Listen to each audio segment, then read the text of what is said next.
We are living in a computer-programmed reality, and the only clue we have to it is when some variable is changed and some alteration in our reality occurs. We would have the overwhelming impression that we were reliving the present, déjà vu, perhaps in precisely the same way, hearing the same words, saying the same words. I submit that these impressions are valid and significant, and I will even say this: such an impression is a clue that at some past time point a variable was changed, reprogrammed as it were, and that because of this an alternative world branched off.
Good morning, good afternoon. Welcome to Navigating the Astrological Matrix. I'm Robert Phoenix. I'm your host.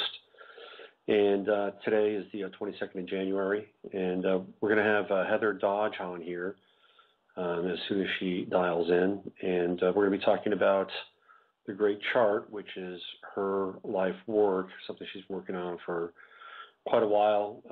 She is taking the precession of the equinoxes and kind of turning it upside down and giving us a very different view of time and reality.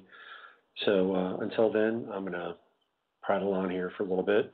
We've got some tents out there. The Cardinal Cross has been, well, powerful, shall we say. Let's put it that way.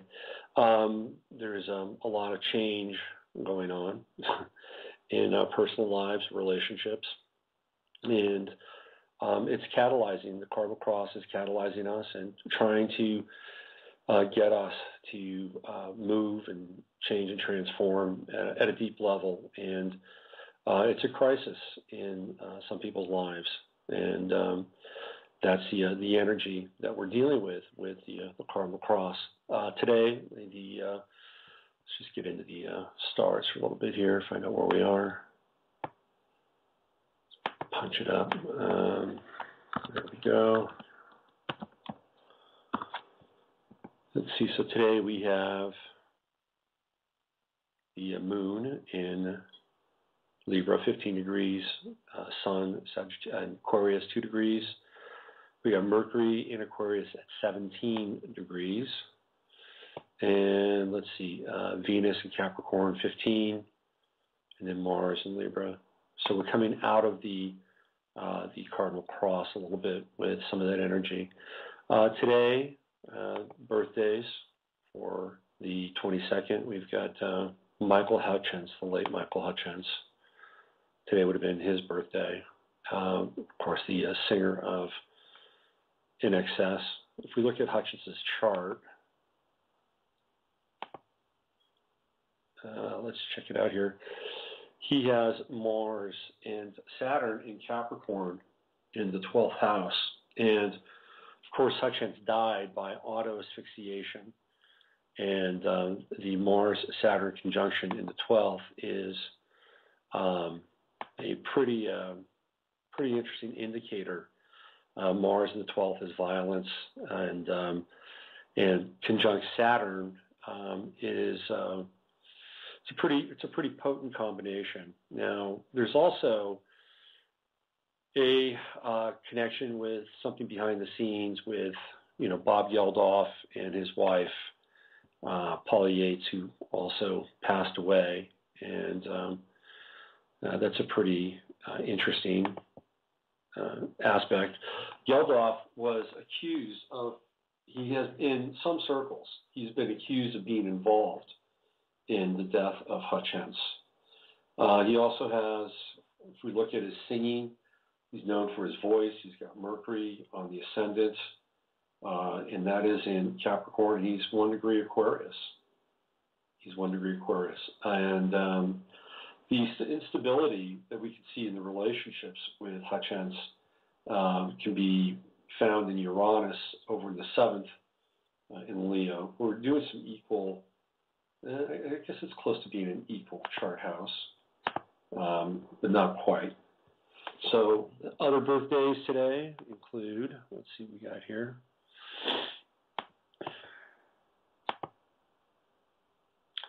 The director, Jim Jarmusch, today's his birthday. He's a quirky filmmaker. We also have, let's see, Lord Byron. It's Byron's birthday. And another, let's see what we have here. Let's check out his chart. Hold on. Punch that through. So, so Byron has, let me see his English style here. Punch it up. There it is. So Byron has a grand trine, an air trine, Jupiter, Neptune, and Pluto in Aquarius, and Sun in Aquarius as well. And that grand air trine in Aquarius, especially with the rebellious nature of Byron, let me just grab this back here again, hold on. There it is. You know, he was into experience, and he was into questing, romantic questing, and you know, we could see some of that with the opposition between the Sun and Uranus, with Uranus in the 2nd, and the Sun in the 8th house as well. We are going to try to track down Heather Dodge. So what I want to do is I want to play a little bit of music and come back in about, let's go,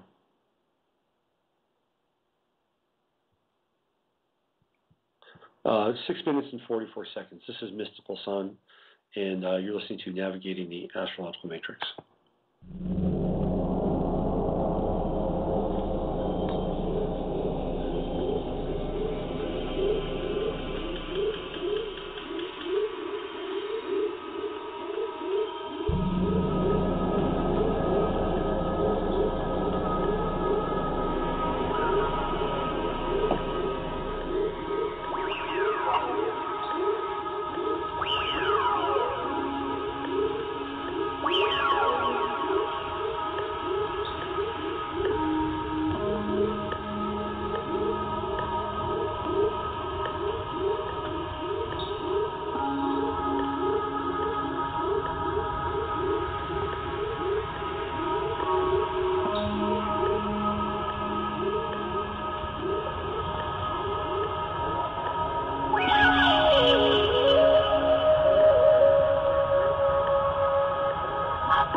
That was Butchered Mystical Sun. And the name of that track is Mystical Sun. Let's see if we can get into some more astro data while we're waiting for my guest. Let's see if this is our guest. Hello? Hello? Hello? Hello? Hi, who's this? Oh, this is Barbara. I'm listening on the phone today. Okay, Barbara. How are you doing, Barbara? Hanging in there. Thanks, Robert. How about you? I'm okay. Good. That's all we can be. Yeah. So just to let you know, you're listening to Barbara, and she has been going through some challenging stuff with her mother. And where can you see that in your chart? Where is that lined up for you? Actually, I think it's more in my mother's chart, that last full moon that we had. She's got like Capricorn 25 degrees. I don't have her chart like in my head perfectly. Right. But this last full moon lined up with all her stuff. And she almost died yesterday. We had a really bad day yesterday with her. And in my chart, actually, I'm just having my coffee and can't remember. I just woke up. So it's definitely in there. And my chart's a disaster with the Aries squaring, opposing my fifth house Libran, and Pluto squaring Libra, and then the Cancer thing, and the Saturn return is coming around. But I think I saw it more in my solar return with 10th house activity, and it was real clear. So I just don't have the charts handy dandy. Yeah, well, you sound good. Well, I'm doing the best I can do. Every day is different. Every day is different. I'm up, I'm down, I'm here, I'm there. Yeah, I can relate to that. Yeah. I think I actually have your chart. Oh, well, see, my mom has this really wretched chart, and we were all there yesterday thinking she was going to go. Uh-huh. But let me tell you, that woman has survived 33 other patients in the hospice unit since December 23rd. So it's not going to go easily, that's for sure. Excuse me. Let me see if I can locate your chart. Hold on.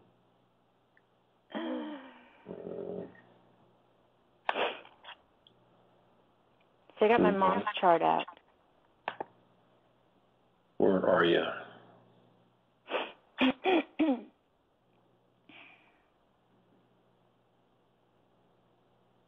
There you are. Let's go there. Let's check it out. See what we got. Let me get mine out. So, in terms of the 8th house, which is the houses that we would look at for death, transition, and the 12th house. Natally, you've got your moon there, so that's obviously a big aspect for your mother being in the 9th house. I'm sorry, the 8th house, and it's the 9th house. I take that back. The 9th house. 9th house, that's right. I have it now in my hands. So Pluto is at 5, 10, 15, 20. So Pluto isn't quite at the ingress points of your 8th house. So you're still dealing with Pluto in terms of relationships, in terms of contracts, connections, things like that. But the 9th house moon is quite liberating, actually, and the opposition to Pluto with your moon is kind of a key and critical factor in your chart with your mom, don't you think? Yeah. Absolutely. We have like a really, really close bond. But where did you say Pluto? What degree is Pluto in today? Today Pluto is at 11. So it's see, they're like right on top of my 5th house is like really, really taking a hit there. It's going to take a hit for a long time. Yeah. Well, but the opportunity for this, when we get into these kinds of dynamics and this kind of energy, the opportunity for this could be, pretty transcendent with your moon, and the potential for some form of emotional liberation. Not to gloss over the fact that your mother is, having a difficult time. The challenge for that, is apparent, but there's also, again, the potential for great liberation, and it opens up for you in terms of your ability to expand your emotional body and to take on even more than you've had in the past. And I know that you've had, a number of health issues and some other stuff, but it's one of those things where, death can be a fairly powerful and releasing kind of energy. When my father passed away, obviously it was quite sad, but it liberated me to a certain extent in terms of how I could share and talk, because when he passed away, transiting Neptune and transiting Chiron were right on my natal Chiron at the time in the 3rd house. So with the Pluto in your 3rd, again, that potentially opens up more self-expression and your ability to really own your voice. Are you singing at all right now? Excuse me. Actually, my voice is coming back. It's a lot stronger than it used to be, and the little weak spots are kind of getting filled in. And yes, I would like to sing again. And I have to agree with you. After yesterday, I didn't cry when I came home. I was like, oh, please, God, would you please take her now? This is too much, for her to go through. It's just not pleasant to watch someone suffer to that degree. Yeah. But she's very stubborn. She has, what does she have? Moon in Capricorn and Aries rising, something like that. And she's Aquarius, so she's really grounded, really stuck on the earth. But I think, and I have to agree with you, because I've been giving it a lot of thought and doing a lot of life review, that when you lose both parents, especially when you don't have your own family, that I'm not married and I don't have any children, it's like no one's left. It's like, wow, it's just me now. Wow. Yeah. And you walk around and there's a little fear attached to that, but there's this kind of wow, this is good now. I can spread my wings and, kind of do what I feel like doing without everybody pointing a finger and whatever. Right. So I have to agree. It will bring out my creativity. It's going to bring out a lot of things, because this was one of the worst emotional things I've ever gone through. And I'm trying to make it a learning experience, because there's so much to learn from it. Sure. Yeah. Well. Yeah, I agree with you. Your transiting Jupiter in your first house, and of course, it's in Cancer, right? And Cancer being the sign of the mother. There's also an expansion and an ability to get in touch with your own deeper feminine energy through this as well. You're learning how to mother yourself, and that's I like Jupiter in the first house. Obviously, that's where my natal Jupiter is, but the potential also for expansion in your own identity and where you want to, pilot your ship is very apparent with the Jupiter transit in the first. So your true node down there at 10 degrees Scorpio down in the fifth, and obviously Saturn has been a big player in your charts when it was transiting over your true node. Did you notice any connection at that time with the Saturn transit, the true node, and what you were going through with death, the whole notion of death, which is scorpionic in its foundation? Yeah, well, you know what? I'm one of those weird people that talks freely about death. I don't, I don't have a fear of death, and maybe somebody would say, you're obsessed with death. I like to learn about the dying process, and I actually, what happened during that period of time was this is going to sound weird, but I do communicate with the dead members of my family, and there's a lot of communication right now because they're getting ready to take someone home. So I think the activity was more around the communication aspect, right, with Wally. He was here, and my dad was all over the place, and I'm like, they came when I called. They came. I'm like, I need help, and they were there. So I'm just learning. I'm learning. I'm watching death. I'm watching it through the little frames, like it was a video. Yeah. Because this one is taking a long time. What was Wally? How did Wally manifest to you? Was it a voice? Was it a feeling, an essence, a spirit? Sometimes his picture will fall out somewhere. I actually saw him about 3 months after he died. He was laying in the bed next to me. Right. I feel I'm more a sentient kind of clairvoyant, clairsentient. Right. I guess it would be the feeling component. So I just know when he's around by pictures showing up, or maybe butterflies will fly by, or maybe like, I haven't really, like, I just know when he's there.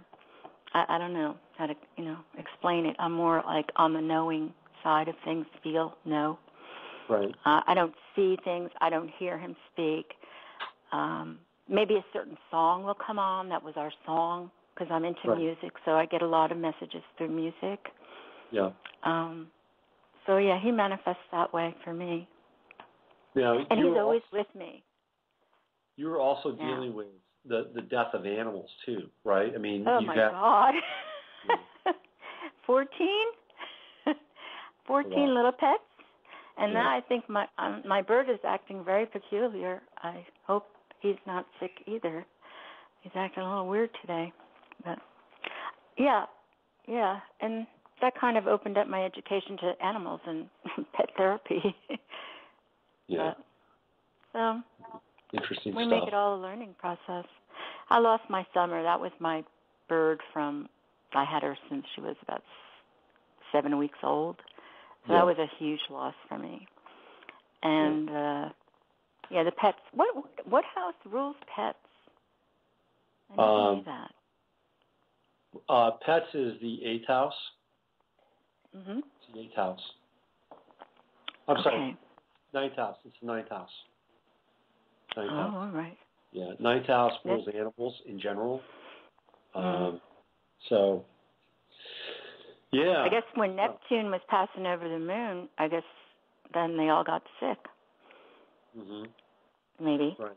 I'm nursing one now back to health, a little hamster. Yeah, how do you... She's doing pretty good. So are you part of like a pet rescue center, or how do these animals come to you? Well, the birds I adopted from a friend who is involved in rescue, and we happened to meet because she does the clippings for the birds, and when my first bird died, she told me she had a bird for me, so I adopted that one. Mm-hmm. And while Summer, the one who did die, was still alive, she said she had this cute little lovebird that was a hurricane rescue. Did I want him? And I said, yeah, sure. He was so cute. And so I have the 2 boys now, and I bought one that I think I'm going to adopt out because she likes to play, and I'm just like not into that, So I found some young people who like to play, like really, play with the bird, like fly around and all that crazy stuff. So, and the other pets, the lizards and stuff, I bought them. And my hamsters I buy because they're so cute. Yeah. Well, cool. Yeah. So. Well, you sound. What started out terrific. to be a crappy day is turning good now. Well, good. You sound calm and centered. The most calm and centered I've heard you in quite a while. So. We're getting there. I'm very clear today. I don't know why. That's good. But I am. Good stuff. Yeah. All right. Well, I'm going to put you Thanks, back on Robert. hold. Yeah. Okay. And I'm just going to open up the lines here if anybody wants to call in and we can talk about their charts. All right? All right. Thank you. Okay. Bye. Take care. Bye. 347-308-8995. 347-308-8995 is the call-in number if you want me to look at your chart and try to get into whatever it is you're going through today. What else is happening astrologically? Well, this moon, this Libra moon, which is at 15 degrees today, is transiting Libra moon, and it's right on transiting Libra Mars as well. They are conjunct. So part of what some people will be going through will be challenges around their emotions and trying to find some balance. Somebody just called in. Let's see if this could be Heather. It's a 707 number. I don't think it is, but let's go there anyway. Hello there. Hey, what's going on, Robert? This is Napa Jose. Hey, what's going on with you? Oh, I'm doing all right, sir. How are you today? I'm okay. I am okay today. I am doing my best to rally here. Did you want to get into your chart a little bit? Yes, sir. That'd be great. All right, let me get a blank slate here and see what we can come up with. Hold on a sec. And let's go right there and right here. All right. Why don't you go ahead and hit me with your info? July 5th, 1975. July 5th, 75. And what time was that? 12:45 a.m. 12:45 a.m. And where? That's in Victoria, Texas, in Victoria County. Okay, 12:45 a.m. All right. And Victoria, Texas. All right, punching that in.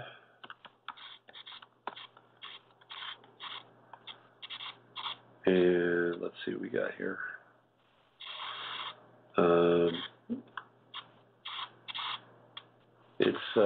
I'm not sure if did we do this before and I had a challenge finding it? You might have. No. Huh. What's the nearest big town?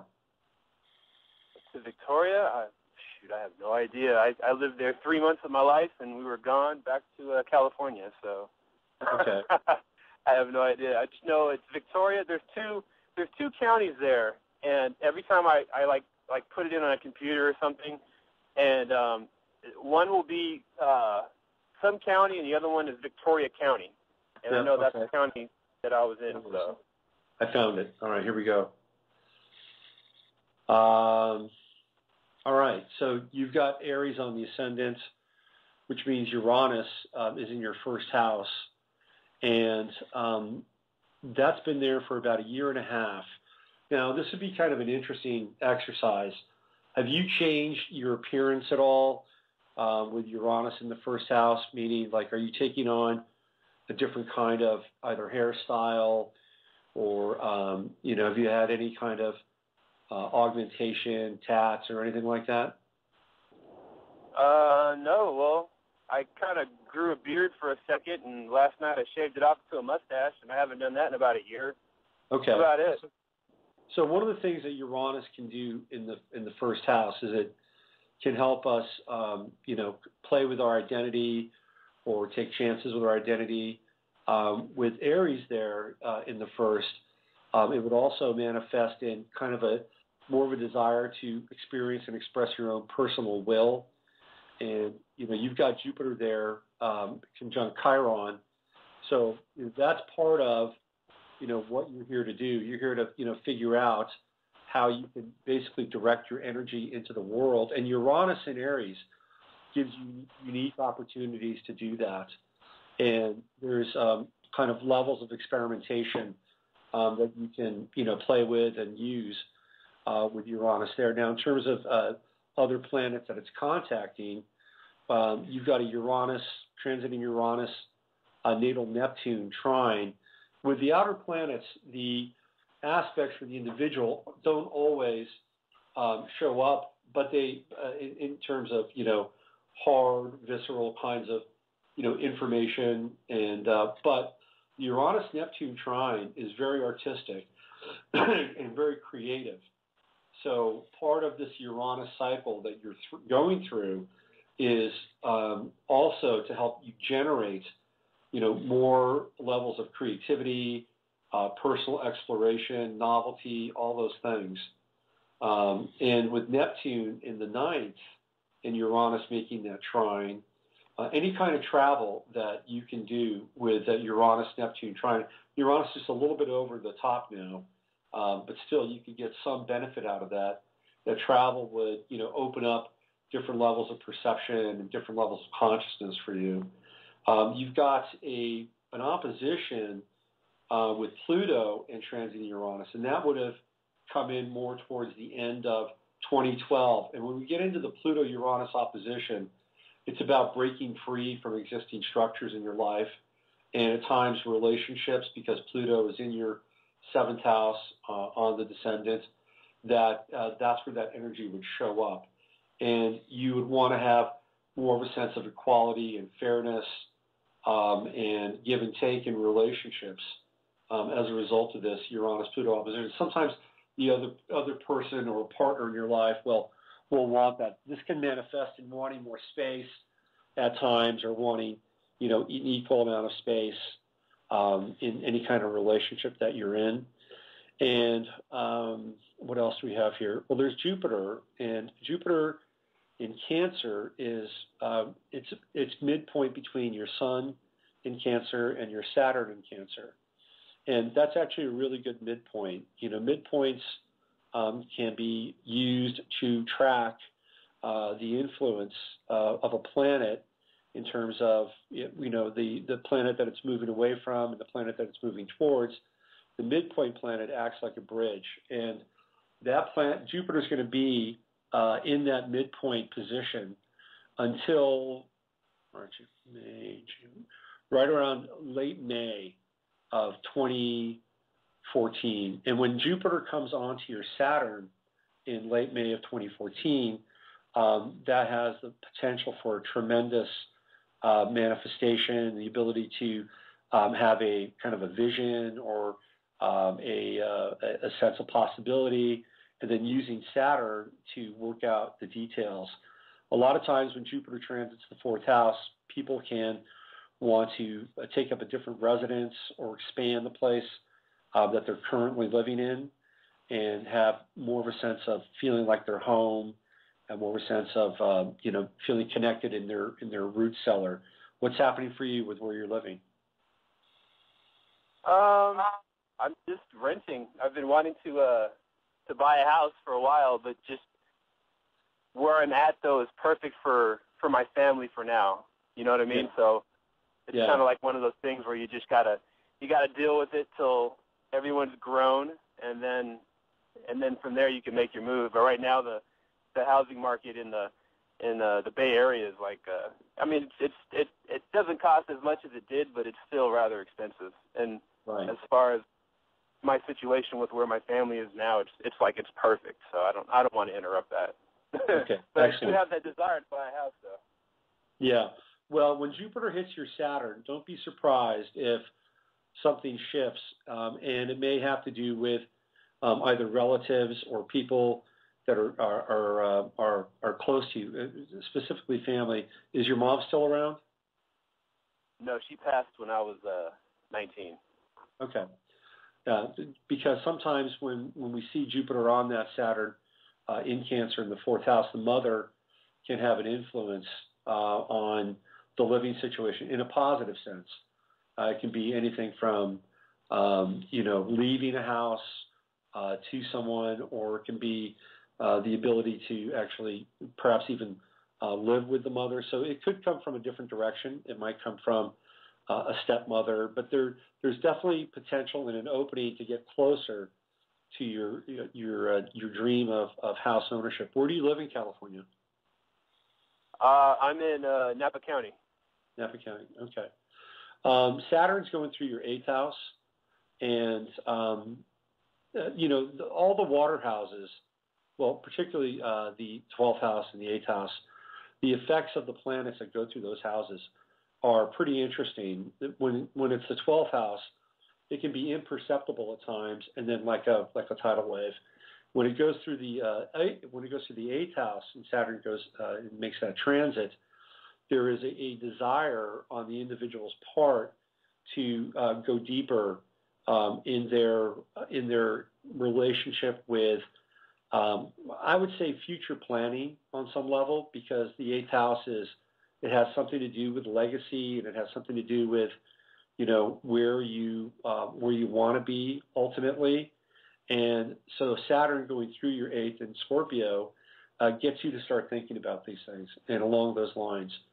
So your consciousness will begin to kind of open up and gravitate towards where do you want to be, how do you want it to look, what kind of resources do you need to do that. Part of it also is related to your own psyche and psychological development. When Saturn goes through that house, you can begin to see patterns and connections and sort of deeper mechanisms in your life and in other people's lives.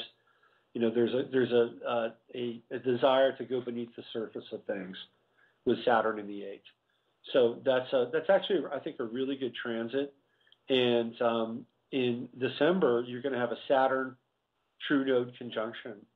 And when your true node is in the 8th house, which is an interesting place for the true node, because again, if you want to find out who you are, you go to the true node.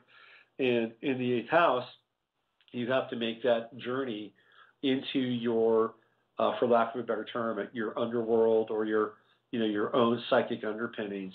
And when Saturn hits your true node in December, there's kind of a revelatory moment or revelatory experience where you get a much deeper sense as to who you are from the inside out. And there's like a potential for a real aha kind of experience with Saturn on that true node. And part of this has to do with research and going inside your own DNA to some extent. Have you ever done any genealogy? Very little. I mean, just what I get from my father and through my grandmother. That's about it. Right. A lot of times when people have Saturn going through the 8th house, there's a desire to, try to find out more about their family, more about their past, more about where they've come from. So if it doesn't manifest in those kinds of terms, then certainly, in your own kind of personal vector and your own, kind of exploration with yourself, that Saturn is a real deepening. Now it's going to, it just started opposing, it's going to be opposing your natal moon in the 2nd house. And when we look at the Saturn moon opposition, especially with the 8th house and 2nd house axis, resources, money, and figuring out how to increase one's, kind of net worth or value also, begin to come up and show up. And with the moon in the 2nd house in Taurus, that really favors, planting and starting, new projects, new ideas. And the Saturn opposition to the moon should, give you some energy and some input into those areas. Do you garden at all?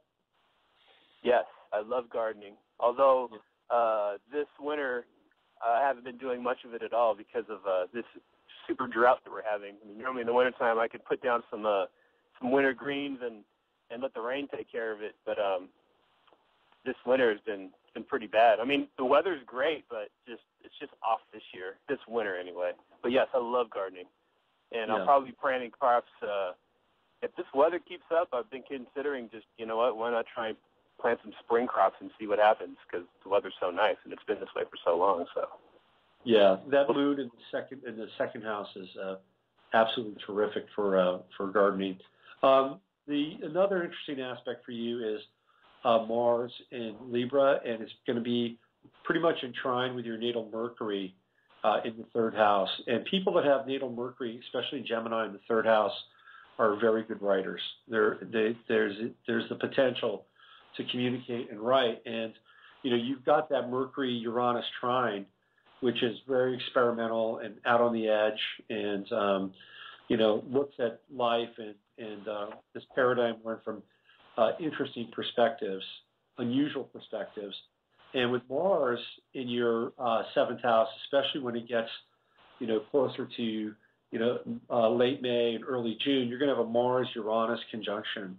And that's going to have a very positive effect on your Mercury, on trining your Mercury. Lots of ideas, lots of creativity, lots of brainstorming, a really inventive phase and cycle for you. So that's in May through June. And then you're going to have, what else did I see here?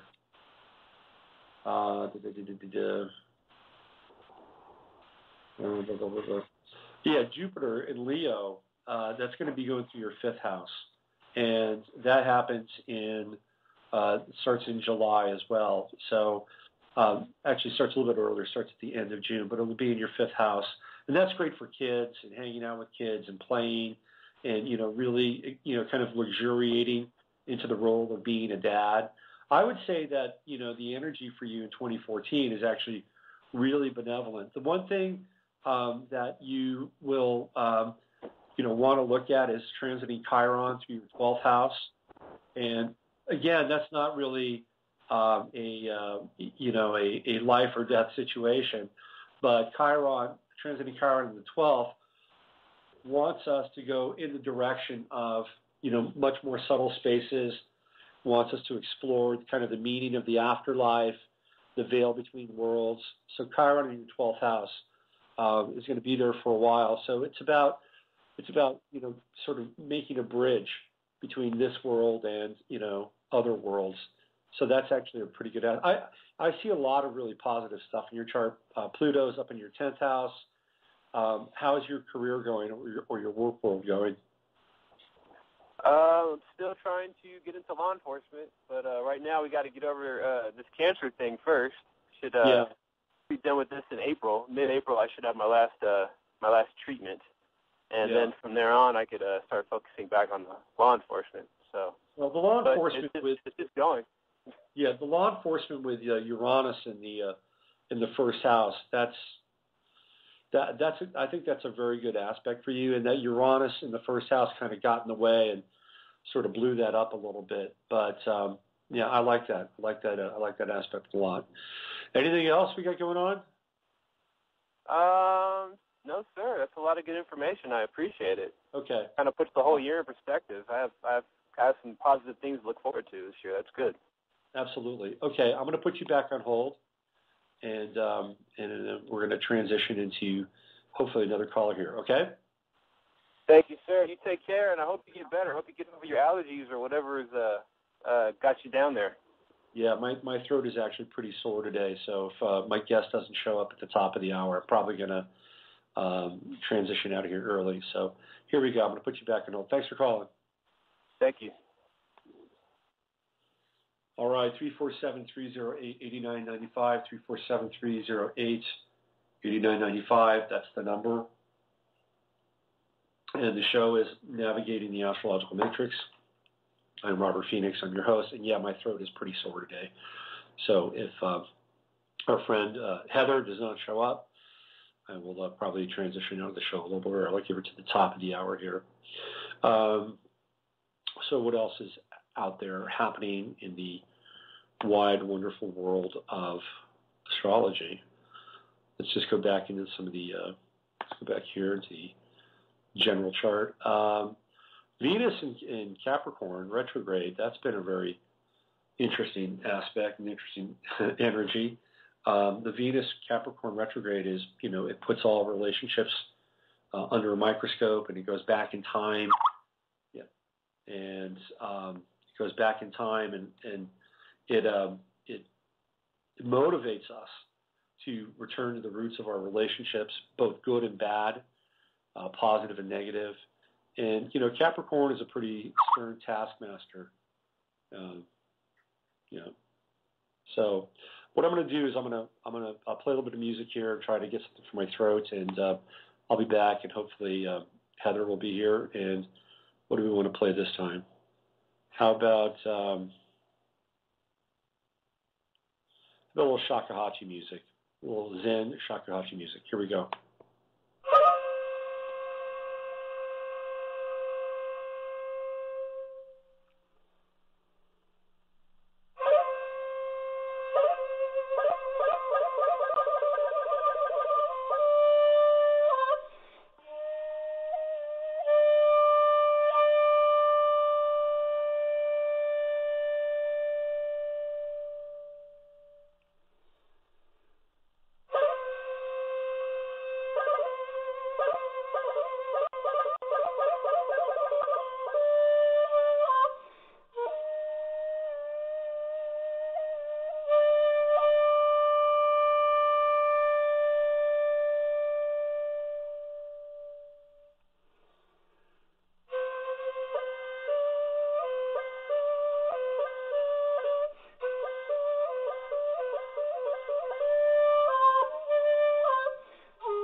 We're going to end that early because it looks like our guest might be on. Let's check in here. Hello there. Oh, hi. This is Linda calling from Canada. Oh, hi, Linda. I'm not your guest. No, my guest who may not show up. So what's going on, Linda? Oh, I thought I would call and tell you my latest fiasco with employees. Okay, let's hear it. The Cardinal Cross has been dynamic for me and dramatic. Well, I started calling him Dennis the Menace because he's an employee that kind of hung around for the winter and was doing little odd jobs for me. But every time I ask him to do something or make an agreement, he says yes and does whatever he wants. I have his birth data, too. He's December 9th, 1965, and he's from Montreal. And even his name is vague. He just gives me JF, so you have to call him JF. And anyway, what happened in the end was I said that he could stay in the fifth wheel that I provide for employees. Right. Because I thought it would be great to have him around in the winter. I said you can stay for 1 month and we'll get some of these little jobs done while you're here, which he agreed to. But of course none of them not only did none of them get done, but I'm starting to see damage and wear and tear. And I mean, he went in the ditch and I had to pull him out. And nobody's ever gone in that ditch before. It's very easy to navigate. You know, I think he might be alcoholic. But so the apex or the grand finale of it was that he was staying in the fifth wheel, and I had asked him to leave already 3 times. And when I, finally start getting angry and say, look, I have evicted you 3 times, he goes, and up until then he was pretending that he couldn't remember or that it wasn't true. So I say, I've evicted you 3 times. And he says, no, you've asked me to leave 3 times. So like crazy like a fox, right? Right. When's his birthday again? December 9th, 1965. Okay. Sorry, I don't have the time. All right, December 9th, 1965. Yeah. Mr. Vague. Mr. Vague. Okay, so we have Sun and Sag, obviously. Yes. The Moon in Gemini, which is, I wouldn't say it's vague, but it is. It has the ability to have hold 2 different positions at the same time, right? It can be dualistic, or he can speak with forked tongues kind of thing, right? Right. So he's got a lot of Gemini in the chart. His true node is in Gemini. He's got Jupiter in Gemini. He's got Moon in Gemini. So I think getting him to be specific with language it's kind of a game for him with all that Gemini, isn't it? Yeah, I guess. Yeah. Is he still there? Did you get him to go? I got him out. What I did was while he was away, I put a lock on the fifth wheel. I actually told him I was very kind about it, I thought, and told him the night before that when he came home from work the next day, it would be locked. So if he wanted his things, he should get them out now. And he, when I brought my helper to help me get the lock on the door, he was still there getting his things out. So it was kind of confrontational, but he would never hurt anyone. He's not violent or anything. It wasn't scary, but unpleasant. Why does he have to be so unpleasant? So he said, I can't finish this. Can I come back on Sunday and get the rest of my things? So I was on a hike. My 2 daughters were visiting on the weekend, which is very rare for me. So I was very mad that my time with my daughters, here I come home on Sunday, and he's out there. He had given me a camper, which is a thing that goes on the back of a pickup truck. Right. As part of our trade. He gave me this camper. So we come home from our hike, and there he is trying to move this camper all by himself, and he dropped it like 15 times, almost crushing himself, and definitely breaking up my fence and putting big grooves in the ground and just creating absolute havoc. It was scary. It was like my daughters looked at it. They pulled the fence away so he didn't crunch it up anymore. And we all looked at it and said, the man is going to kill himself. Right. And, so I said, you got to stop this. And he says, I want this. I'm taking it. It's mine, So I called the police. And while I'm on the phone with the police, again, he drops it and just kind of scurries away in time before it lands on him. Then I said to the RCMP officer, what should I do if he hurts himself? And the officer just says, well, call 911, which is our emergency number. I don't know what it is in the U.S. It's the same, yeah. Yeah. Anyway, he finally gave up, and he left without his camper, and he sent a big flatbed the next day, and it looked like a crumpled piece of aluminum foil as it drove out of here on the back of the flatbed. So it was like a very emotional time for him, and I'm just mostly I feel really good that Mars is on, Pluto is on my Mars right now in the 4th house. So I held my ground. I felt empowered enough to get rid of him. Yeah. But again, as you've told me, as we've discussed, I let another person into my space that was very Neptunian, and I really thought he was going to be helpful. So the opposite occurred. Right. Well, that Mars-Uranus opposition, that could account in some ways for that kind of instability, right? And especially because your Uranus is in the 10th house and it's Cancer, and you're talking about, work around the campground and, helpers and, trades guys that are part of your world, and that Mars-Uranus opposition could be kind of unstable for that. But Pluto on your Mars gives you, I think, some fortitude and being able to, work with these guys in ways that are much more kind of cut and dry and, less touchy-feely and more, lay of the land kind of stuff, law of the land. That's Pluto on your Mars. It's getting more direct, more hands-on, and much more,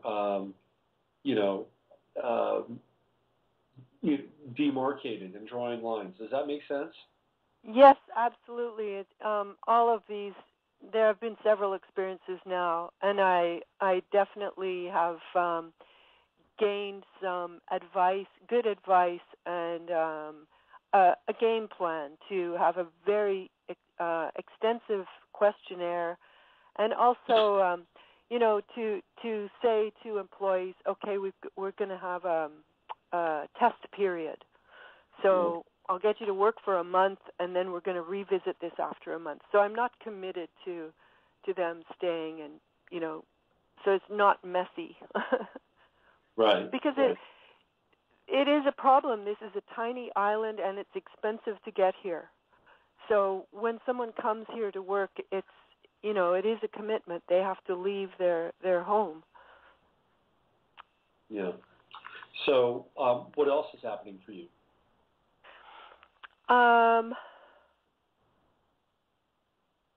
So Jupiter has transited that Uranus in the 10th house.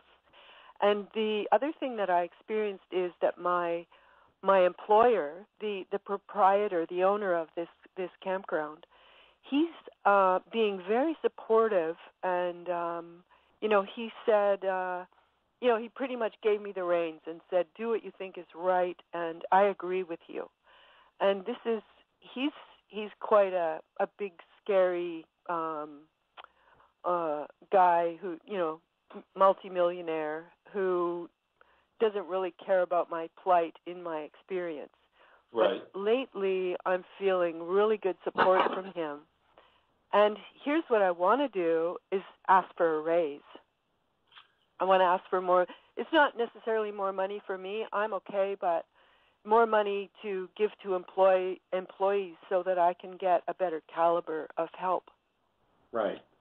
So I'm planning to go sometime over the next month to have a meeting with him and present this plan to him that I want to increase my budget for employees. Yeah. So that we could look at that through the 6th house, and that's where your true note is, right? So doing those kinds of things for other people, Pisces being more kind of conscious and aware and wanting to be caring, and that's actually a really good aspect for your true note in Pisces in the 6th house. Are you going to go in February? Is that when you're planning on doing it? I was thinking of that. I noticed that the full moon is on Valentine's Day. Yeah. And my Jupiter is in Aquarius, 29 Aquarius.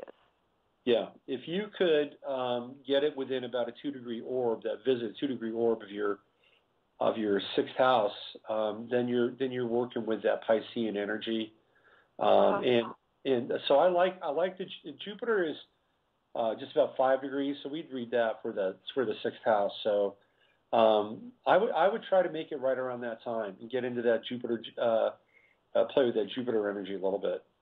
Right. Okay.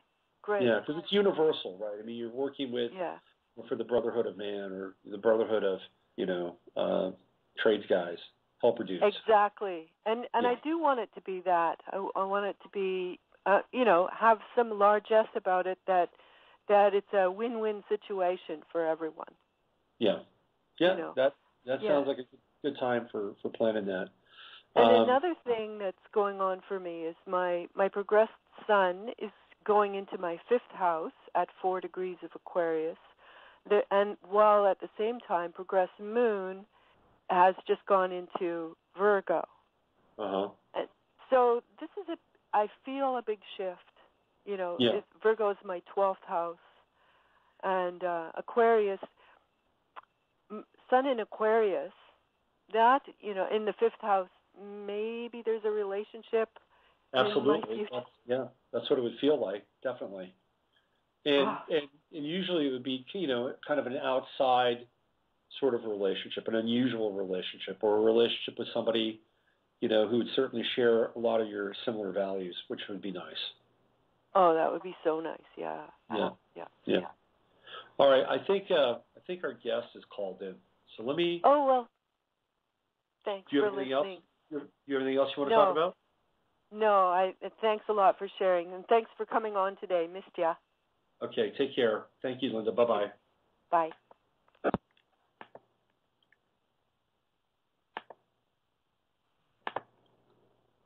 Hello there. Hello. Hi. Who's this? Hi. This is Heather. Welcome to the show. Thanks, Robert. How are you? Yeah, I'm okay. I've got a bit of a sore throat, so it's been a little challenging. Are you in California? No, I'm in Texas. You're in Texas. Oh, okay. Yeah. Where I came from. So we're listening to Heather Dodge. She's our guest, and she's the author of The Great Chart.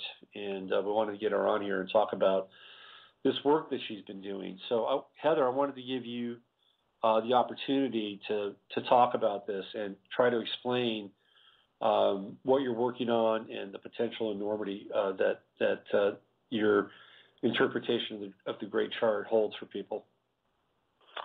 Okay.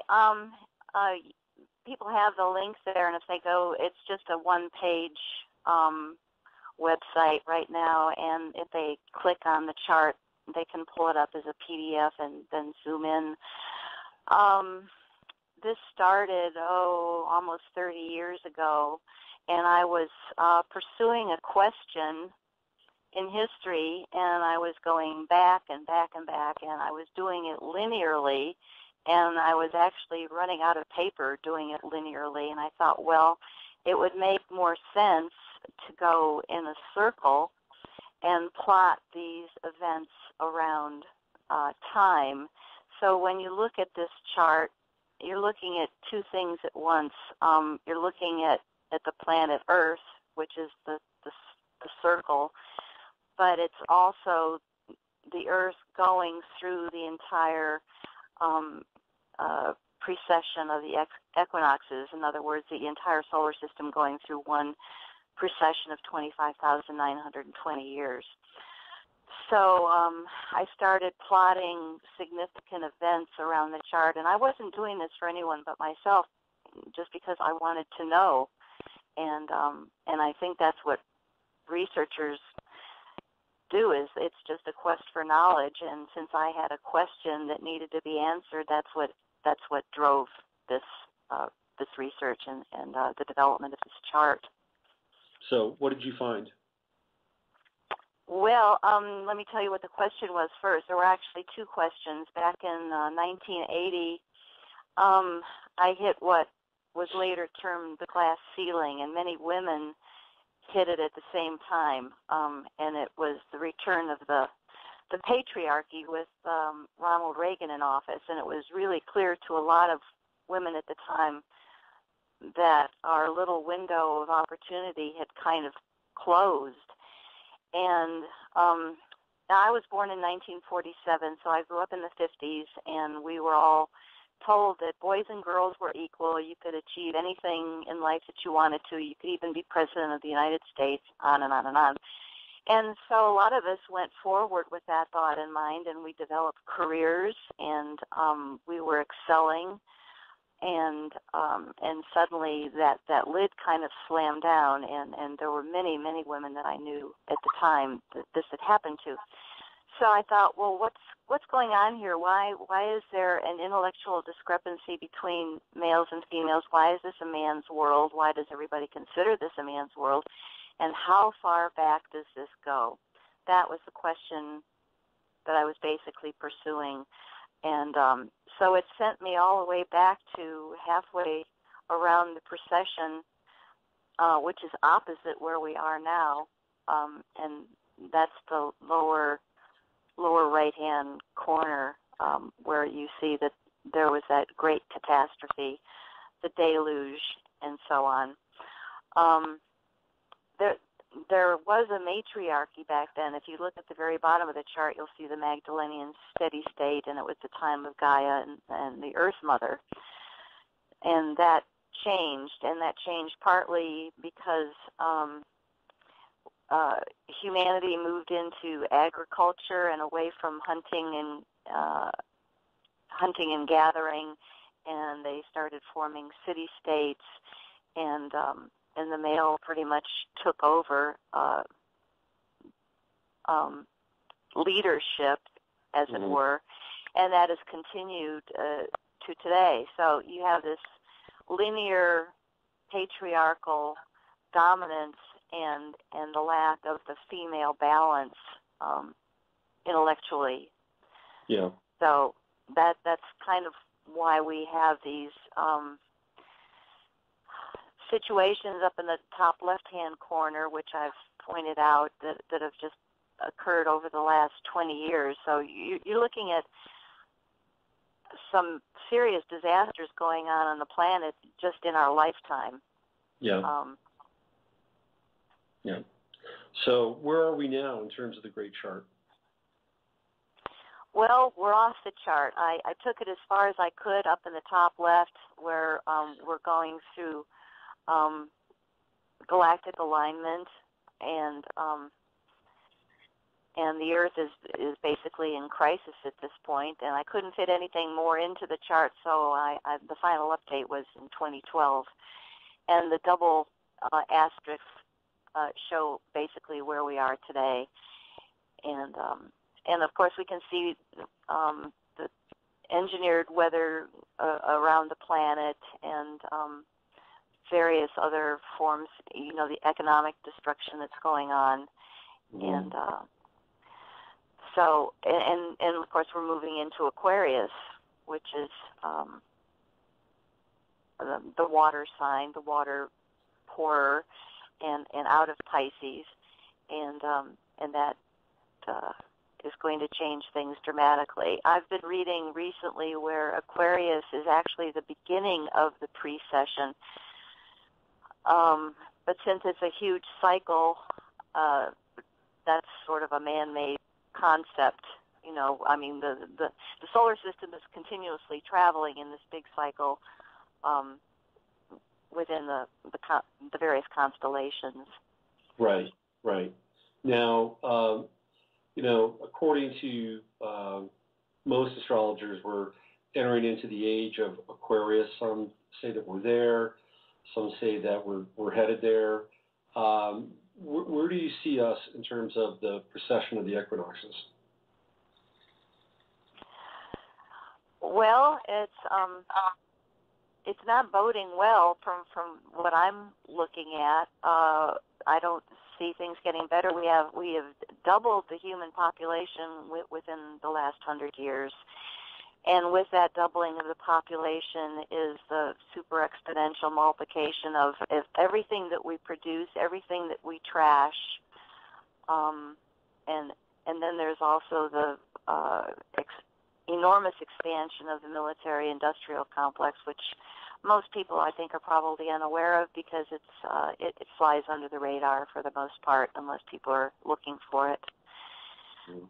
So I would say we're pretty much out of balance, but at the same time, there are people who are waking up. They're waking up spiritually. They know there are things out of balance, that we're heading in not the best direction, and the technology is interesting because the internet has given the entire world's population the ability to see what's really going on, and I think that this chart reveals just in one page the extent of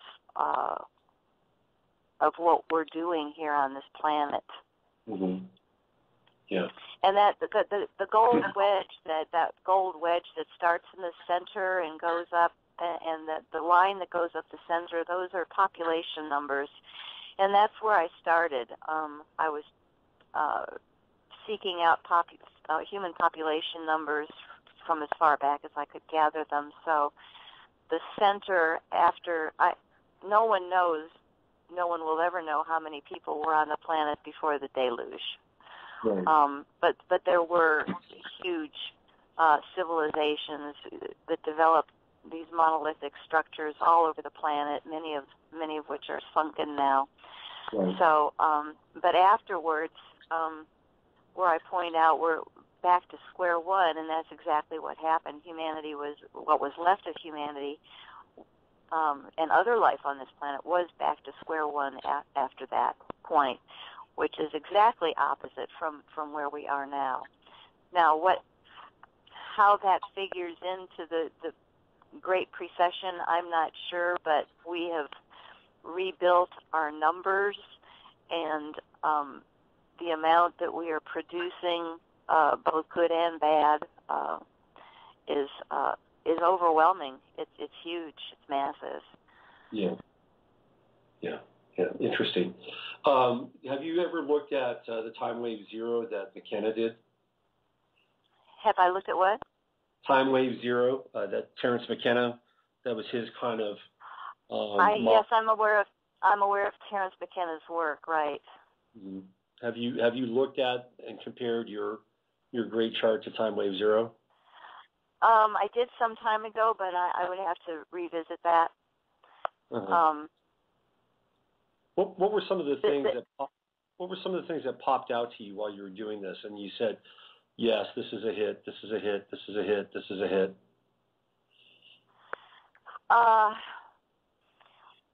Well, okay. There were some very curious things because as I was going back into history, I was also going out into space. So I was looking at planetary configurations at the same time I was going back in history.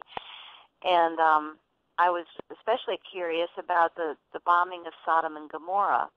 Mm-hmm. And that's in about 1985 when I discovered the work of Zecharia Sitchin, who really nailed it for me because I'd always been kind of dumbfounded by the idea that the ape could, or chimpanzees or the primates could suddenly turn into man, and then man was suddenly building these gigantic pyramids with no tools. What's wrong with this picture?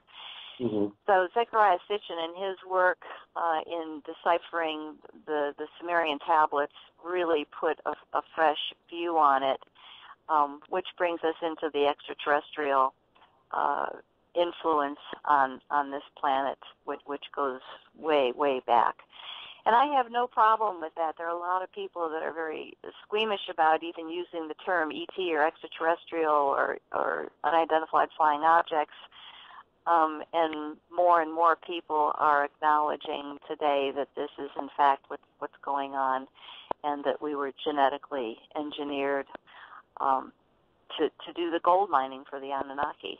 Yeah, who absolutely. Started out here 450,000 years ago.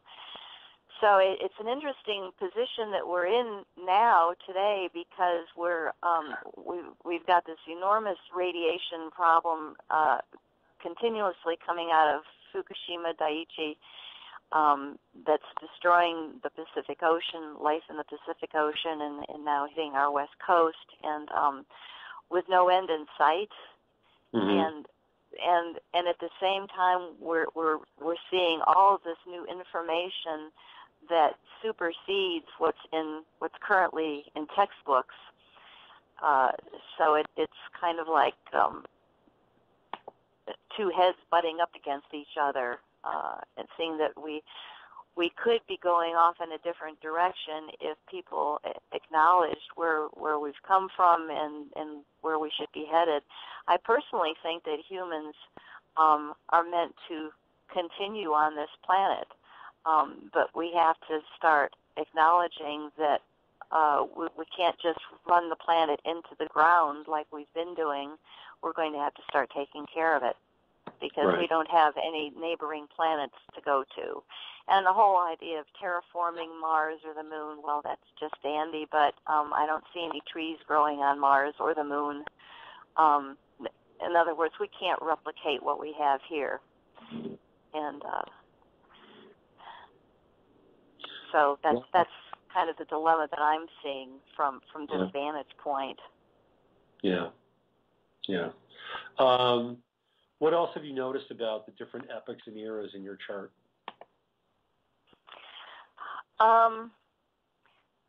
Well, they kind of represent where history has gone. Oddly enough, I think they're very clearly representative. For example, Capricorn back in 21,600 BC, that segment, the gateway to spirit, from what I understand from reading books about what kind of global environment the Earth had then, it was more like a glacial, tropical, temporal coexistence, where Earth was like a giant terrarium, and things grew very large. It was oxygen rich. A lot of that has been depleted, so you have to look at it in a different context. You can't really look at it in today's eyes. Right. And it makes more sense that there was giganticism or gigantism. I'm not sure the word, but there were giants on the planet, both humans and mammoths, mastodons, enormous animals that perished in the great catastrophe that happened 13,000 years ago. Mm-hmm. So, and then moving into Sagittarius, the gate of God, the reign of the gods, and this was where I think most of the global pyramids were engineered, and I read a lot of the researchers' work today, and they're all scratching their heads trying to determine how far back these monolithic structures go, and they keep plunging them further and further back in time, and since rock can't be carbon dated, it makes the task difficult. But it makes sense that they were created back when there was a different environment on this planet and in the atmosphere. And so then you move into Libra, and you had a balanced kind of steady state going on there, and early culture, some of which still exists, that probably wasn't as greatly affected by the catastrophe as other places on the planet. So there are more remnants of them that we're aware of. But for most researchers, we can only go back to the catastrophe and then put bits and pieces of the puzzle together the best we can before that. Mm-hmm. Mm-hmm. Right. And after that happened, and of course that's the story of Noah, how Noah was saved and his family, and many of the species which were actually saved in test tube kind of formats rather than physical animals, and they were reconstructed afterwards.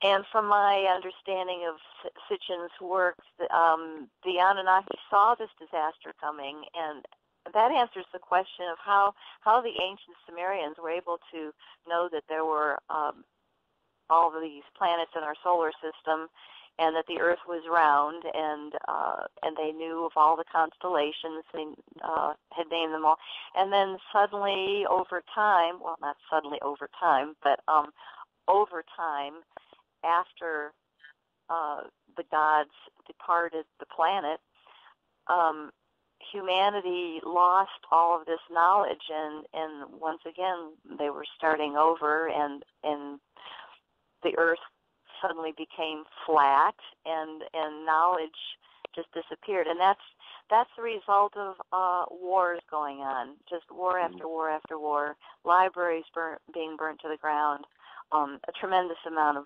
knowledge that had been lost, pretty much from the bombing of Sodom and Gomorrah all the way through the Crusades and up to the Enlightenment. So that's a huge chunk of time. Mm-hmm. In the segment that's Pisces, zero, I chose the 0 point as the birth of Christ because most people are familiar with that as a point in time that separates, BC from AD.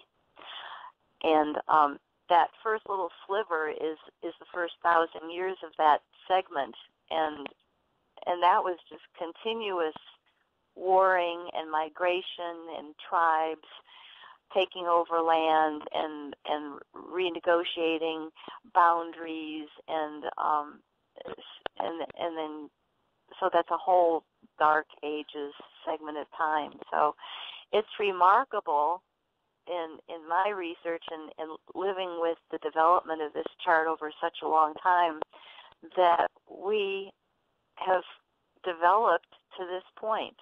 I look around at humans and go, wow, after all the struggle and all the bloodshed and all of the destruction over millennia, the fact that we're still here is just remarkable.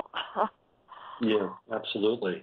Yep. It's a testament to some force that is wanting us to be here and wanting us to grow through this experience. That's what I'm saying. Yeah, what has been some of the effects or the impact that you've had with the chart on other people? What kind of feedback have you received?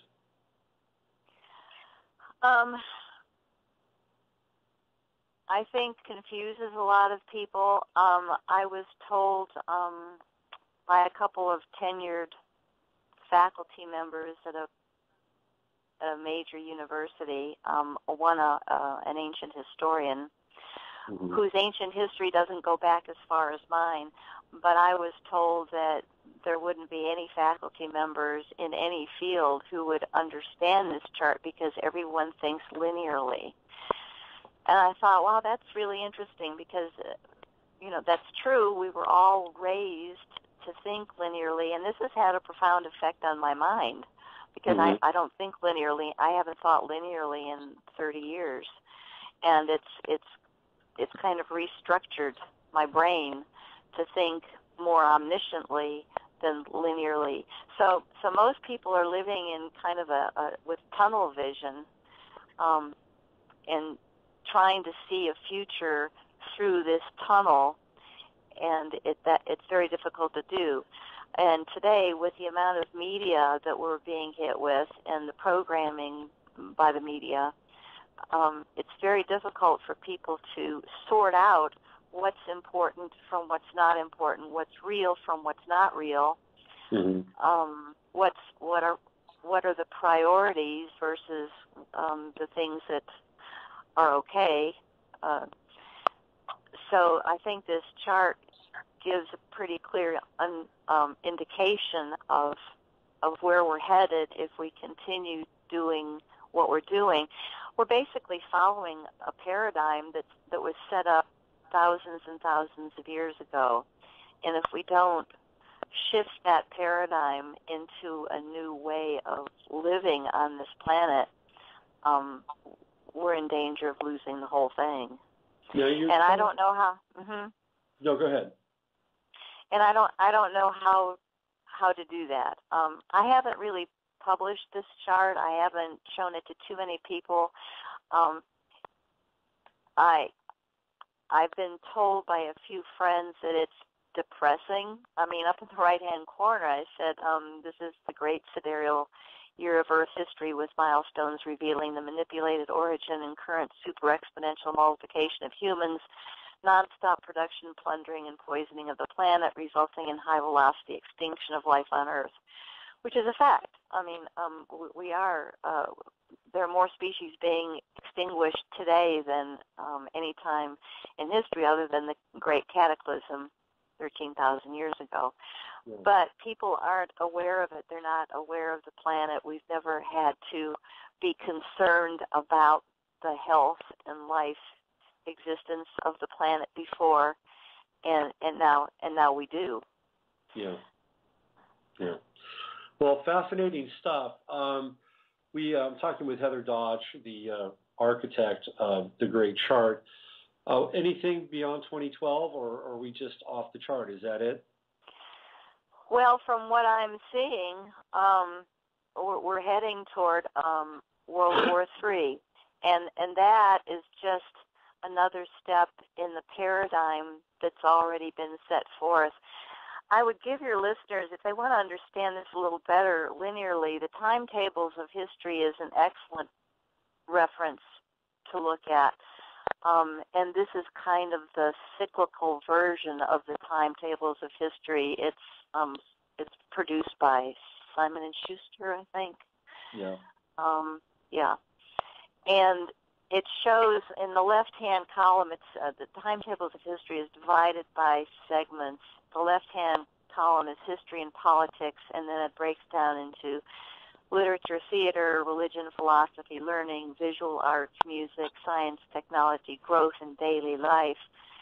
And you'll see if you go through that the left-hand column, the history and politics, is the area to be most concerned about, because that's the entire military-industrial complex that has just built up to an enormous point at which they have to do something with all the money that's been poured into it. And so it's more a product of history than anything else from the way I'm looking at it. And if you understand that it's a product of history, maybe you can change it. Yeah. Yeah. You know, it's not too late to change. I mean, there will be a point when it becomes too late to change. And so I am working on the book behind this chart and plan to publish it to a greater number of people.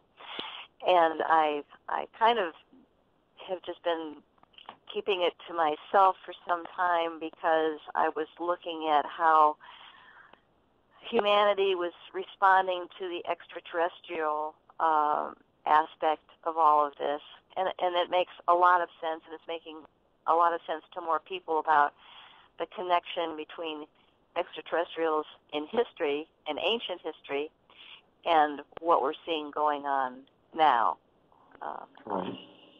Right. Fascinating stuff. What about some of the protests around the world that are taking place in large numbers? Turkey, Egypt, Ukraine. How does that get played out? Well, part of it is the population numbers are so high now, and because of the economic manipulations going on with bankers and governments, people who have no jobs, they have nothing to do, they have no income, and it's just that's just ripe for revolution, and it just happens time and time again. I mean, you can see it throughout the whole chart, just one war after another, and that's primarily because people have you end up with a population that's too large to support and the economics, and then it leads to revolution. The formula that has been used over time, and well, let's just look at World Wars I and II, where the idea is to destroy a certain segment and then rebuild it. I don't think that's going to work again. That formula is not going to work because our ability to destroy is now so massive. We're long past cannons and catapults and things that will do some damage but not destroy entire parts of the planet. Right. So we're at that point where we can't continue going in that direction, because if we allow World War III to actually happen, that could really do us in. Absolutely. Because the level of the weaponry is so severe. In fact, the interesting thing where I say that Sodom and Gomorrah was nuked, that was a nuclear explosion of some sort, and that was delivered by the Anunnaki in their own drama that was being played out here.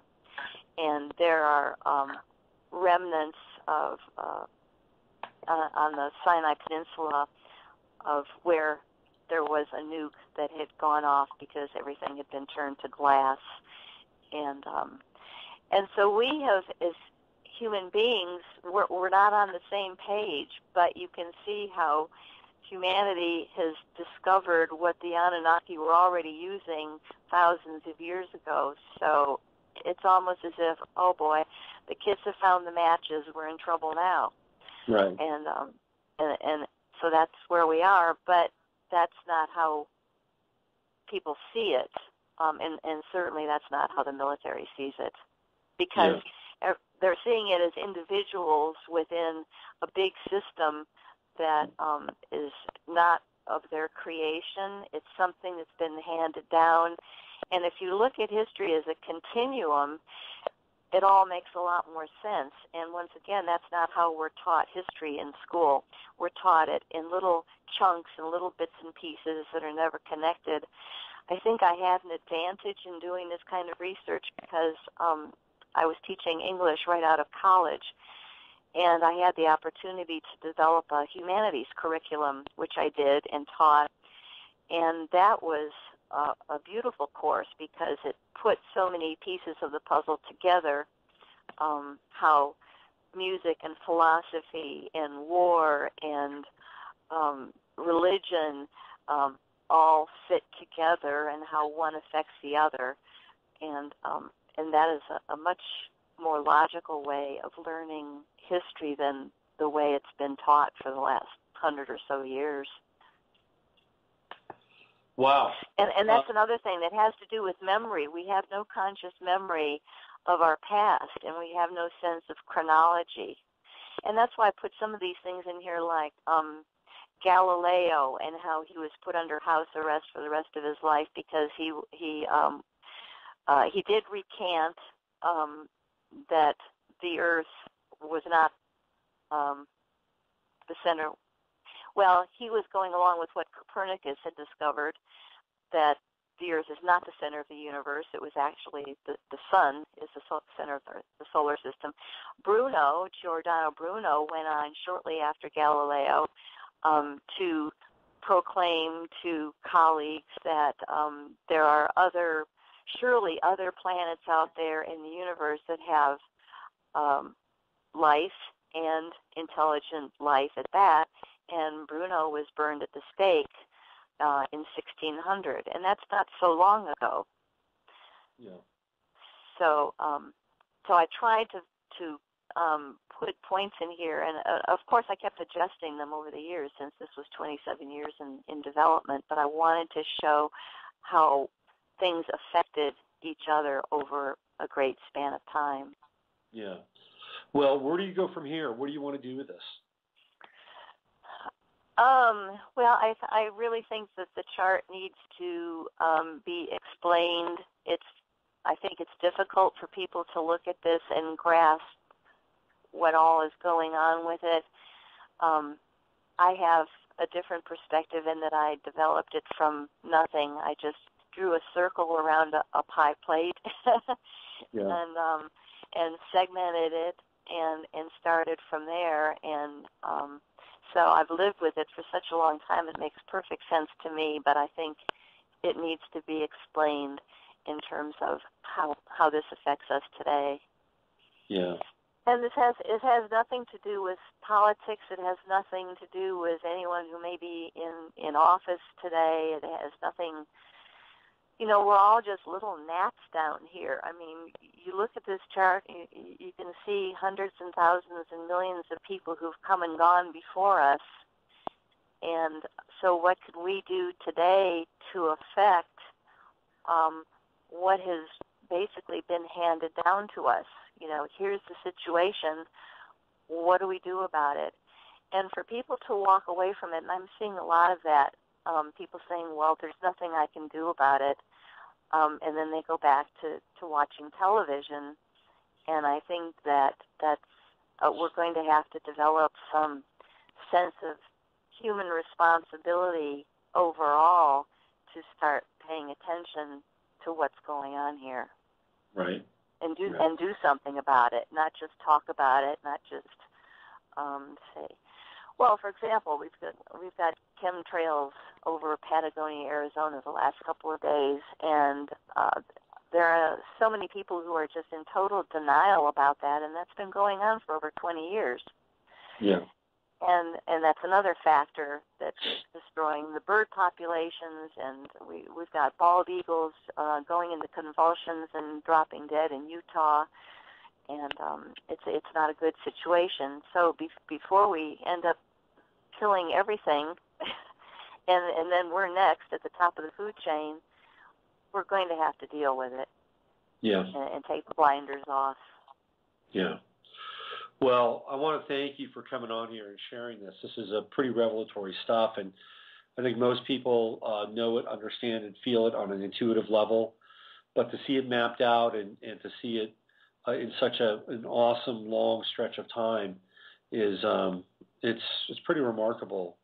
So thank you for putting it together, and thanks for being on the show. I appreciate it. Thank you, Robert. It's been a pleasure. Okay, Heather Dodge, she's the architect of the Great Charts, and you can go to the link on the show page, and you can access it there. Okay, so I want to thank all the people that called in, and Heather for coming on the show. We're going to transition out of here and basically call it a day. So that's it. You've been listening to Navigating the Astrological Matrix. I'm your host, Robert Phoenix, and use your head to discern what's real, your heart to discern what's possible. Thanks again, and hopefully we'll see you on Friday. Okay. Take care, and adios.